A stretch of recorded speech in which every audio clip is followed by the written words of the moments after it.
सुप्रभातम।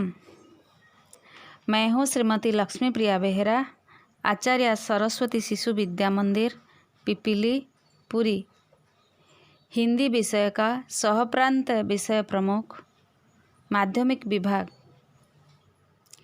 आप सभी को 10वीं कक्षा के हिंदी क्लास को स्वागत करती हूँ। बच्चे, मधुर भाषण विषय का जो पठन ख़त्म हो गया है। आज हम देखेंगे किताब में जो अभ्यास कार्य है इसका आलोचना करेंगे। पहले किताब में नंबर 1 के जो प्रश्न देखो, दीर्घ उत्तर जो लगभग 30 शब्दों में उत्तर देना होता है। 1 नंबर जो क प्रश्न देखो, भाषा के द्वारा मनुष्य ने किस प्रकार की उन्नति की है। लेखक गुलाब राय के द्वारा रचित मधुर भाषण शीर्षक में भाषा का महत्व वर्णित है।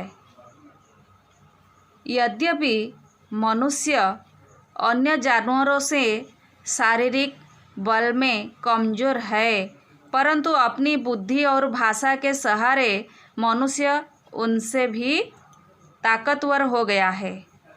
उसने पृथ्वी, जल, अग्नि, आकाश और वायु इन 5 महाभूतों को अपने वश में कर लिया है। ये हो गया 1 नंबर क का उत्तर। जब हम उत्तर लिखते हैं 5 नंबर वाला प्रश्न का उत्तर, तब हम लेखक और शीर्षक का नाम जरूर लिखना चाहिए और ये प्रश्नोत्तर का जो सारांश इसको भी 1 लाइन में ज़रूर बताना है। इसके बाद जो उत्तर प्रश्न का उत्तर है इसे 2-3 वाक्य में लिखना चाहिए। तो ये हमारा 1 नंबर क का उत्तर खत्म हो गया। अभी देखेंगे 1 नंबर ख। प्रश्न है, मधुर भाषण किसे कहते हैं। इसका उत्तर यह होगा, लेखक गुलाब राय के द्वारा रचित मधुर भाषण शीर्षक में मधुर भाषण का महत्व वर्णन किया गया है। जिस बात को सुनने से हृदय को द्रवित करने वाला आनंद प्राप्त होता है उसे मधुर भाषण कहते हैं। मधुर भाषण हृदय के दरवाज़ों को खोलने की चाबी है। एक मधुर शब्द 2 रूठों को मिला देता है और एक कटु शब्द 2 मित्रों में शत्रुता उत्पन्न कर देता है। ये खत्म हो गया नंबर ख का उत्तर। अभी देखेंगे नंबर ग प्रश्न, बाणभट्ट ने अपने छोटे लड़के को पुस्तक पूरी करने के लिए क्यों कहा।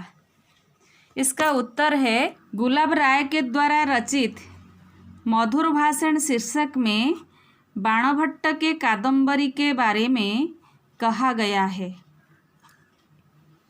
इसमें बाणभट्ट ने अपने छोटे लड़के को पुस्तक पूरी करने के लिए कहा, क्योंकि छोटे लड़के में अपने भावों को मधुरता से प्रकट करने की योग्यता थी जो बड़े में नहीं थी। सामने खड़े सूखे पेड़ को देखकर बड़े ने कहा, प्रलंबित अग्रभाग विशिष्ट सूखा काठ, जबकि छोटे का उत्तर था, सामने एक नीरस पेड़ शोभित है। नंबर ग का उत्तर खत्म हो गया। नंबर घ का प्रश्न, किन किन गुणों के कारण मनुष्य आदर भाजन बनता है। इसका उत्तर है, मधुर भाषण शीर्षक को गुलाब राय रचना किए हैं। वार्तालाप की शिष्टता मनुष्य को आदर का भाजन बनाती है। इसके बल पर वह समाज में सफल होता है।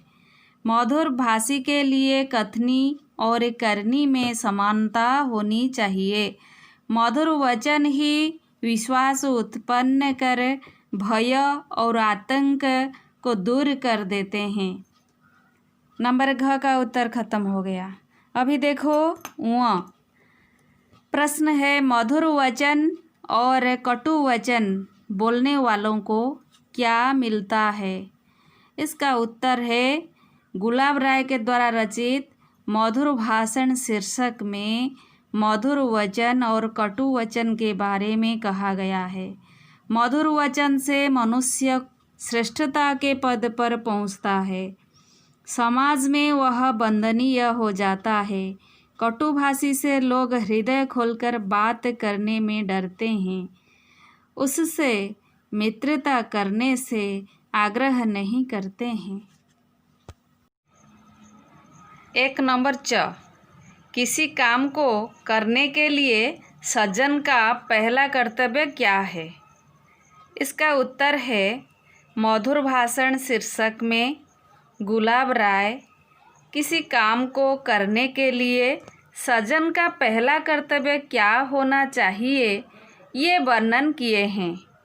जो भी काम करना है प्रसन्नता के साथ करना चाहिए। ऐसा कोई शब्द न कहें जिससे काम में अरुचि और नाखुशी जाहिर हो। किसी का कोई काम करके ऐसा कुछ नहीं कहना चाहिए जिससे यह प्रकट हो कि आप ऐसा करके दूसरों पर एहसान कर रहे हैं। अभी देखेंगे नंबर 6। प्रश्न है, वार्तालाप में व्यापारिक और निजी बातचीत में क्या अंतर है? मधुर भाषण शीर्षक में गुलाब राय वार्तालाप में व्यापारिक और निजी बातचीत में क्या अंतर है इसे बताए हैं। व्यापारिक बातचीत संक्षिप्त होनी चाहिए, अशिष्ट तो बिल्कुल नहीं होनी चाहिए।